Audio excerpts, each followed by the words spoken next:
The latest leaks and spoilers of JJK is finally out, and man, it is crazy because it just continues where we left off because it continues on the fight between Sukuna versus Yuta. But of course, we go into a flashback as we see what happened after Yuta cut off the head of Kenjaku.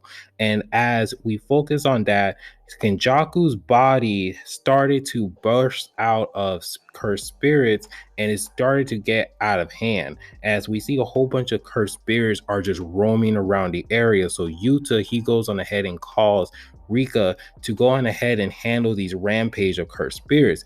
But then he starts to see that Kenjaku is still alive because, of course, Kenjaku is the brain. So even though that Yuta cut off the head of like the physical body, the actual main like source is that brain. So the brain starts to fly away, and as he's flying away, he asks Kogan to add a new rule to make Megumi be the sole attorney to activate the merger between human and tech. So this was the backup plan that Kenjaku was stating back in chapter 243, where he talks about his desire will actually live on, because Kenjaku knew that he had a greater chance of being stopped and being destroyed by the sorcerers compared to Sukuna, who's very much unstoppable, and that will be a hard time for any of the sorcerers to go on ahead and defeat him. So what Kenjaku did was to actually make Sukuna be the inherited of the ritual, so that way Sukuna can go and activate the merger of humans and Tegan, which is a genius move. And of course, this is something that we kind of should speculate that that's how Kenjaku will roll, so it wouldn't be that much a surprise. But this was a huge surprise what happened next, because after Kenjaku told Yuta the whole plan and the whole rules has activated to making Megumi be the attorney, which is Sukuna, Yuta finally stabbed Kenjaku, ending the brain sorcerer, which is really crazy because Yuta did stand on business, because he did stated that he will be the one to kill Kenjaku, and he did what he did, and which is 100% crazy because Kenjaku, he's the guy who always have a plan on top of a plan, and he's the one who started all of this, and now he's actually gone. Like, Yuta actually stabbed him. And it's crazy because the last final moments that Kenjaku tell Yuta was that he actually had fun with Tabata. Like, that was one of his greatest moments, and he was actually happy that that was one of his last moments, which is really crazy because this man lived 1,000 years. But a lot of things happen while we focus on the present, because the battle between Yuta and Sukuna is still continue, and Yuta noticed that Sukuna's reverse curse technique output is returning back to normal, and he may be able to use his domain expansion again. And Yuta blamed himself for all of this happening because he says that Higuruma was killed and that all of this is happening because he didn't remain here. So Yuta starts to question himself that shouldn't Maki be the one to actually end Kenjaku while he stays here with everyone else. But then he realized that it was necessary for him to actually end Kenjaku because of the cursed spirits that was being released, and that will be an ugly sign. So Rika will be the only one to handle the rampage of the cursed spirits that's being released after he kills Kenjaku.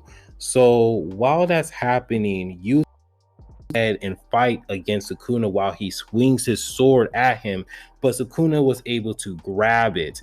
And then Yuta, he goes on ahead and he let go of his katana and punched Sukuna in the stomach where his other mouth is located.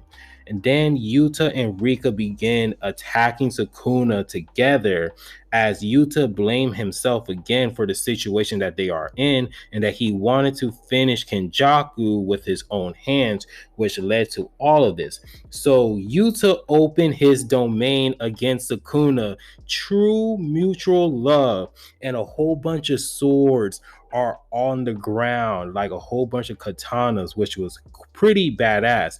And this was a huge shocker for me that Sukuna actually activated hollow wicker basket so that way to counter the domain. But Yuta immediately hit Sukuna with a thin icebreaker, which he had copied off of Euro. And then Yuta affirms himself that he will put an end to everything inside of his domain. Sukuna's face is slightly hurt and is messed up, but he realized what they're cooking because he actually knows who he's fighting thanks to the memory of Megumi, and that he's fighting against Yuta, who has a copy ability. And Yuta's plan is to keep using sure hits as he's using a countermeasure while he's trying to seal half of Sukuna's arms and mouth by making Sukuna use Hollow Wicket Basket, and Yuta will keep on attacking Sukuna while uses his unlimited copies of other curse techniques, which is possible only in his domain expansion.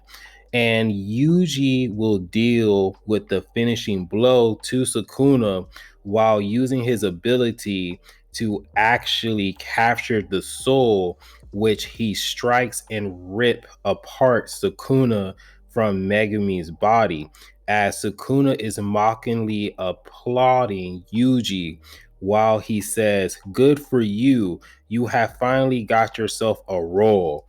Which is really crazy that Yuji actually has that ability that he's able to split the soul of Sukuna and Megumi, and which is going to be very interesting to see how that plays out.